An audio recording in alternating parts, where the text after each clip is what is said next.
বিশ্বব্যাপী প্রাকৃতিক দুর্যোগের প্রায় ৪৫% এশিয়া প্যাসিফিক অঞ্চলে ঘটে।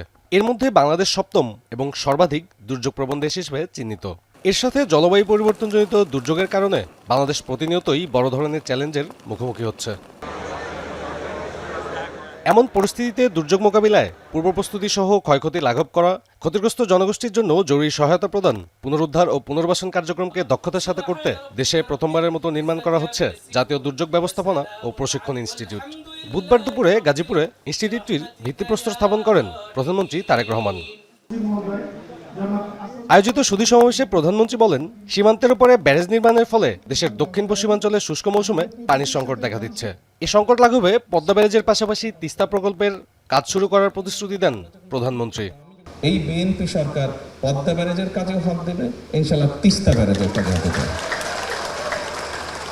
যারা বিভিন্ন বড় বড় কথা বলছে তাদের দেশে পরিষ্কারভাবে বলতে চাই, এই যে আজকে এখানে দুর্যোগ মন্ত্রী বসে আছেন, এই লোকটার নেতৃত্বে তিস্তায় বিএনপি কর্মসূচি পালন করেছে, যা বাংলাদেশে অন্য কোনো রাজনৈতিক দল করে না। তারা হয়তো বড় বড় কথা বলেছে, গরম গরম কথা বলেছে, কিন্তু কাজ যদি কেউ করে থাকে, ডেলিভারি যদি কেউ করে থাকে, পরিস্থিতি যদি কেউ তৈরি করে থাকে, সেটা বিএনপি করেছে। ইনশাআল্লাহ বিএনপি সেটা করবে। বিএনপি সরকার জনগণের কাছে দেয়া প্রতিশ্রুতি বাস্তবায়নে কাজ করছে বলে জানান সরকার প্রধান। খাদ্য উৎপাদন আরও আমাদেরকে বাড়াতে হবে। কাজেই আমাদেরকে কোনোভাবেই ভূগর্ভস্থ পানি ব্যবহার করা বোধহয় আমাদের জন্য বিপদজনক হয়ে যাচ্ছে, এবং এটিও কিন্তু দুর্যোগের সাথে সম্পর্কিত। যেভাবেই হোক আমাদেরকে খাল খনন কর্মসূচি শুরু করতে হবে। এদিন সকালে গাজীপুরের কালিয়াকৈরে আনসার ভিডিপি একাডেমির ৪৬তম জাতীয় সমাবেশে যোগ দিতে প্যারেড গ্রাউন্ডে পৌঁছান প্রধানমন্ত্রী তারেক রহমান। বক্তব্যে প্রধানমন্ত্রী বলেন, আনসার ও ভিডিপি ভবিষ্যতে প্রযুক্তি নির্ভর মানবিক বাহিনীতে পরিণত হবে। তবে আনসার সদস্যদের চেইন অব কমান্ড মেনে দায়িত্ব পালনের নির্দেশ দেন প্রধানমন্ত্রী।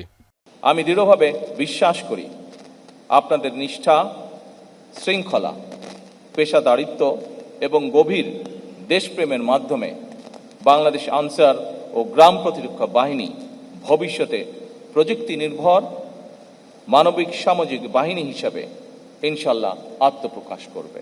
এ সময় প্রধানমন্ত্রী সাহসিকতা ও সেবামূলক কাজের স্বীকৃতি স্বরূপ আনসার ও গ্রাম প্রতিরক্ষা বাহিনীর সদস্যদের হাতে পদক তুলে দেন।